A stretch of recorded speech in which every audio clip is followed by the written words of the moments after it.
Hello, welcome back to my car cave. Just was messing around and had totally forgotten I bought this car, but we have the 2023 Ferrari SF-23 of Carlos Sainz from the Vegas GP. So unfortunately still talking about 2023 cars, but this is a special livery. So let's go ahead and get out of the box and talk about the car.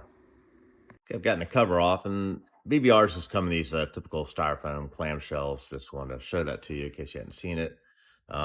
Here's the model.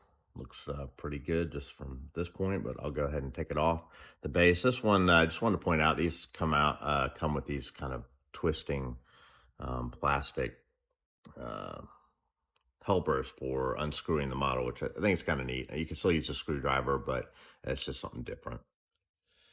Okay, now that we got the car off the base, let's go ahead and talk about it. I've already done a review of the BBR Italian Grand Prix from SF-23 Charles Leclerc model, so I'm not going to spend too much time on the history of the SF-23 or things like that. This is more just kind of about the livery. The cars are almost identical. They're both late season models, so this kind of bulbous protrusion here, that's kind of the distinguishing mark of the late season model in my mind. Plus the cowling's a little bit different, but those two cars are very similar, so I'm not going to spend a whole lot of time on that. The other real difference are these exhaust exchange or heat exchange outlets here. They're odd on this particular model, and they're different than the Italian Grand Prix, but other than that, the two models look very similar. This again is the BBR, so it's a die-cast model. It's very heavy. The wheels spin both front and back. No turning as usual. With BBR, you get tons of nice carbon fiber decaling. I think lately I've kind of highlighted that, they do a great job on the decals.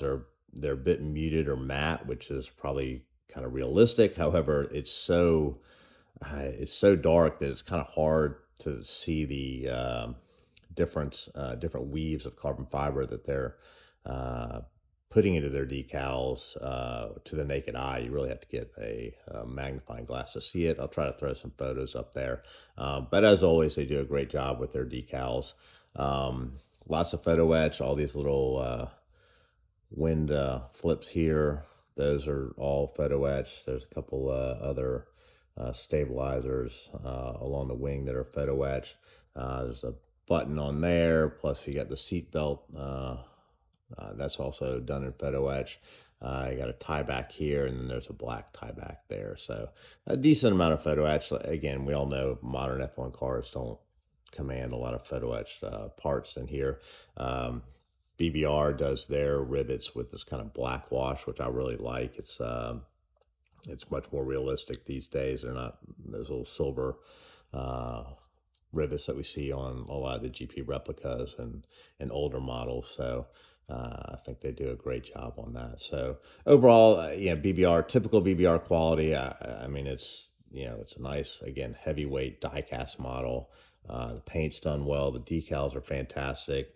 As we talk about, these two decals are not together, so you can see a slight clear decal around the outside, and then the inside's a little bit shinier than the rest of the paint, and that's just what happens when you have this clear over the matte. This has just been a problem for all manufacturers since these cars are all now having this matte paint finish, but I still think BBR and Mini Champs do the best job of limiting the amount of this kind of effect you get where the paint looks different because you got a clear decal over a matte paint job.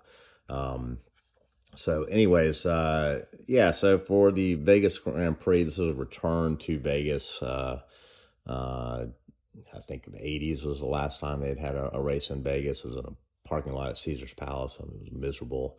So for that return, Ferrari chose to recognize their success at U.S. Grand Prix, both at Watkins Glen and Vegas and Long Beach, through this kind of 70s old school white and red livery.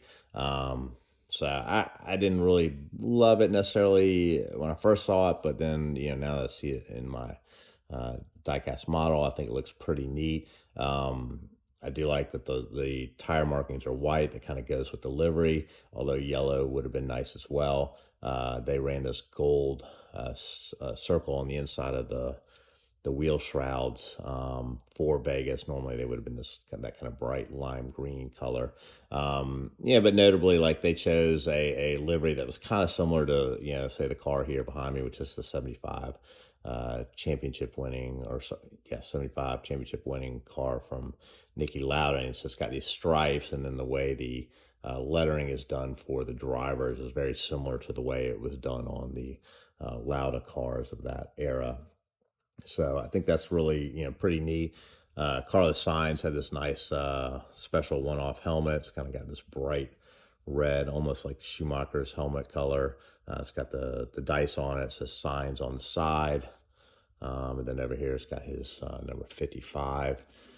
But yeah, anyways, not a lot to say about this model other than, you know, just wanted you guys to have a chance to look at it. Underneath the car, you know, looks very much just like the Italian Grand Prix. I don't see any noticeable differences, but that is the underside of the car. As usual, BBR has their logo that tells you what the model is, and it has a printed version of the carbon fiber graphics and such.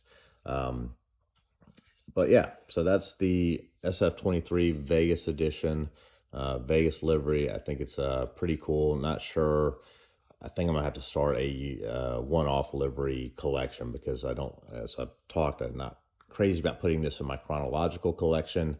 And I already had the Italian Grand Prix, which technically is a one-off, but that was my favorite livery from the year, and it's subtle, so I'm probably gonna leave that one in there. But I think I'm accumulating these Williams and McLaren one-off liveries, along with Ferraris, that I'm going to need a separate collection, or category in my collection. So anyways, I hope you liked the video. Hit like, hit subscribe. I'll have some more stuff coming soon.